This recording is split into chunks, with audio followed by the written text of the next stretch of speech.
नमस्कार साथियों, स्वागत है आपका पेंशन एक्सप्रेस न्यूज चैनल में। देश के लाखों रक्षा पेंशनरों, पारिवारिक पेंशनरों और पूर्व सैनिकों के बीच इस समय सबसे बड़ा सवाल यही है कि जब 8वां वेतन आयोग लागू होगा तो क्या नया पीपीओ यानी कि पेंशन पेमेंट ऑर्डर जारी किया जाएगा। स्पर्श के माध्यम से पेंशन लेने वाले पेंशनरों को क्या नया पीपीओ मिलेगा, उसमें क्या क्या बदलाव दिखाई देंगे और सबसे महत्वपूर्ण बात, आपकी पेंशन कितनी बढ़ सकती है।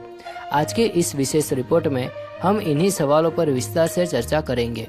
हालांकि सरकार की ओर से अभी तक 8वें वेतन आयोग की अंतिम सिफारिशें जारी नहीं हुई है, लेकिन पिछले कुछ आयोगों और वर्तमान व्यवस्था के आधार पर यह समझने की कोशिश करेंगे कि भविष्य में पीपीओ में किस प्रकार के बदलाव देखने को मिल सकते हैं। तो वीडियो को अंत तक जरूर देखिए, क्योंकि आज की जानकारी हर पेंशनर और फैमिली पेंशनर के लिए महत्वपूर्ण है। तो साथियों, सबसे पहले यह समझना जरूरी है कि पीपीओ यानी कि पेंशन पेमेंट ऑर्डर एक ऐसा आधिकारिक दस्तावेज होता है जिसमें आपकी पेंशन से जुड़ी सभी जानकारी दर्ज होती है। इसमें शामिल होती है आपकी सेवा संबंधित जानकारी, रैंक या पद, सेवानिवृत्ति की तिथि, मूल पेंशन, फैमिली पेंशन, संशोधित पेंशन, विभिन्न आयोग के अनुसार पेंशन संशोधन। यही दस्तावेज भविष्य में आपकी पेंशन का आधार बनता है। स्पर्श सिस्टम में पीपीओ की भूमिका की बात करें तो अब अधिकांश रक्षा पेंशनर्स स्पर्श पोर्टल से जुड़े हुए हैं। स्पर्श के माध्यम से पेंशन संबंधी सभी रिकॉर्ड डिजिटल रूप में उपलब्ध रहते हैं। जब भी पेंशन में कोई संशोधन होता है, नया पीपीओ या संशोधित पीपीओ जारी किया जाता है। 7वें वेतन आयोग के समय भी लाखों पेंशनरों को संशोधित पीपीओ जारी किए गए थे। इसी आधार पर माना जा रहा है कि जब 8वें वेतन आयोग की सिफारिशें लागू होगी, तब स्पर्श के माध्यम से संशोधित पीपीओ जारी किया जा सकते हैं। 8वें वेतन आयोग में क्या क्या बदल सकता है, तो साथियों, अभी अंतिम फिटमेंट फैक्टर तय नहीं हुआ है। विभिन्न रिपोर्टों और चर्चाओं में अलग अलग आंकड़े सामने आ रहे हैं। कुछ विशेषज्ञ 1.92 यानी कि 1.92 के आसपास अनुमान लगा रहे हैं, जबकि कुछ इससे अधिक की संभावना भी व्यक्त कर रहे हैं। लेकिन उदाहरण के लिए यदि 1.92 का फिटमेंट फैक्टर माना जाए तो पेंशन की गणना किस प्रकार हो सकती है, इसे समझते हैं। तो मान लीजिए किसी पेंशनर की वर्तमान मूल पेंशन 20,682 रुपये है। यदि इसे 1.92 से गुणा किया जाए तो 20,682 गुणा 1.92 बराबर लगभग 39,710 रुपये होते हैं। यानी संशोधित मूल पेंशन लगभग 39,710 रुपये हो सकती है। ध्यान रहे, यह केवल एक उदाहरण है। अंतिम राशि सरकार द्वारा घोषित फिटमेंट फैक्टर और नियमों पर निर्भर करेगी। दोस्तों, हर वेतन आयोग में एक सामान्य प्रक्रिया अपनाई जाती है। जब नया वेतन आयोग लागू होता है तो वर्तमान महंगाई भत्ता या महंगाई राहत नई बेसिक में समाहित कर दी जाती है। इसके बाद डीए और डीआर की गणना नए सिरे से शुरू होती है। यदि 8वां वेतन आयोग लागू होता है तो भी ऐसी ही प्रक्रिया अपनाई जा सकती है। यानी नई बेसिक पेंशन तय होने के बाद डीए डीआर 0 से शुरू होकर आगे बढ़ सकता है।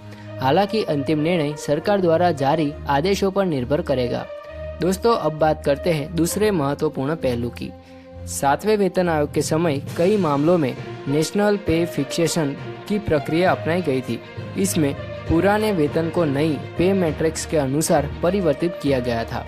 यदि 8वें वेतन आयोग में भी इसी प्रकार की व्यवस्था लागू होती है तो सेवानिवृत्ति के समय की मूल वेतन संरचना को नई पे मैट्रिक्स में परिवर्तित किया जा सकता है। इसके आधार पर संशोधित पेंशन निर्धारित की जा सकती है। मान लीजिए कि किसी नायक रैंक के पेंशनर की 7वें वेतन आयोग में बेसिक पे 25,500 रुपये थी। यदि उदाहरण के तौर पर 1.92 का गुणा लगाया जाए तो 25,500 गुणा 1.92 = 48,960 रुपये होते हैं। यानी नई पे मैट्रिक्स में यह वेतन लगभग 48,960 रुपये के आसपास पहुंच सकता है। फिर इसी के आधार पर पेंशन की गणना की जा सकती है। साथियों, रक्षा पेंशनरों के लिए मिलिट्री सर्विस यानी एमएसपी भी महत्वपूर्ण भूमिका निभाती है। यदि वर्तमान एमएसपी 5200 रुपये है और उदाहरण के लिए 1.92 गुणा लागू किया जाए तो 5200 गुणा 1.92 यानी कि लगभग 9,984 रुपये होते हैं। यानी एमएसपी भी बढ़कर लगभग 10,000 रुपये के आसपास पहुंच सकती है। यह केवल उदाहरण है, वास्तविक राशि सरकार की अधिसूचना के बाद ही स्पष्ट होगी। इस प्रकार विभिन्न प्रकार के भत्तों और अलाउंस में भी संशोधन देखने को मिल सकता है। यदि किसी अलाउंस की राशि 450 रुपये है और उसी अनुपात में संशोधित किया जाता है तो लगभग 864 रुपये तक पहुंच सकती है। हालांकि अभी सभी अलाउंस पर एक समान नियम लागू हो यह जरूरी नहीं है। अंतिम निर्णय आयोग की सिफारिशों और सरकारी आदेशों पर निर्भर करेगा। दोस्तों, अब सबसे महत्वपूर्ण प्रश्न ये है कि नए पीपीओ में क्या क्या बदलाव दिखाई सकते हैं। तो संभावित रूप से संशोधन मूल पेंशन, संशोधित फैमिली पेंशन, नई पे मैट्रिक्स के अनुसार वेतन वितरण, संशोधित नेशनल पे, एमएसपी और अन्य लागू तत्व, प्रभावी तिथि, संशोधित पेंशन भुगतान संबंधित विवरण, इन सभी जानकारियों को नए पीपीओ में शामिल किया जा सकता है। साथियों, रक्षा पेंशनरों के लिए ओआरओपी भी महत्वपूर्ण है। यदि भविष्य में 8वें वेतन आयोग और ओआरओपी दोनों लागू रहते हैं तो जिस विकल्प से अधिक लाभ मिलेगा उसी के अनुसार भुगतान किया जा सकता है। हालांकि यह पूरी तरह सरकार द्वारा जारी नियमों पर निर्भर करेगा। अभी किसी भी निष्कर्ष पर पहुंचना जल्दबाजी होगी। फैमिली पेंशन पाने वाले परिवारों के लिए भी यह प्रक्रिया लागू हो सकती है। यदि मूल पेंशन संशोधित होती है तो फैमिली पेंशन में भी उसी अनुपात में बदलाव देखने को मिल सकता है। इसलिए फैमिली पेंशनर भी नए पीपीओ जारी होने की स्थिति में लाभार्थी बन सकते हैं। जब भी संशोधित पीपीओ जारी होगा तो अधिकांश मामलों में इसे स्पर्श पोर्टल पर उपलब्ध कराया जा सकता है। पेंशनर अपने लॉगिन के माध्यम से पीपीओ डाउनलोड कर सकेंगे। इसके अलावा एसएमएस और ईमेल के माध्यम से भी सूचना मिलने की संभावना रहती है। साथियों, अभी तक 8वें वेतन आयोग की अंतिम पे मैट्रिक्स, फिटमेंट फैक्टर और पेंशन गणना संबंधित आधिकारिक आदेश जारी नहीं हुए हैं। इसलिए सोशल मीडिया पर चल रही हर जानकारी को अंतिम सत्य न माने। हमेशा आधिकारिक अधिसूचना, रक्षा मंत्रालय, पीसीडीए और स्पर्श द्वारा जारी आदेशों का इंतजार करें।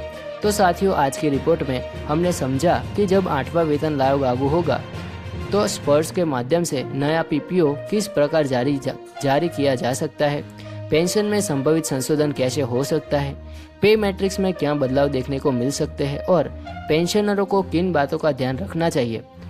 जैसे ही 8वें वेतन आयोग, फिटमेंट फैक्टर, पे मैट्रिक्स, ओआरओपी या स्पर्श पीपीओ से संबंधित कोई नई आधिकारिक जानकारी सामने आएगी, हम सबसे पहले आपको अपडेट देने का प्रयास करेंगे।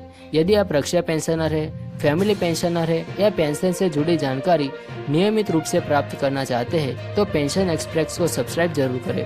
वीडियो पसंद आया हो तो लाइक करें, अपने साथी पेंशनरों के साथ शेयर करें और कमेंट में बताएं कि आपकी वर्तमान पेंशन कितनी है और आप 8वें वेतन आयोग से कितनी बढ़ोतरी की उम्मीद कर रहे हैं।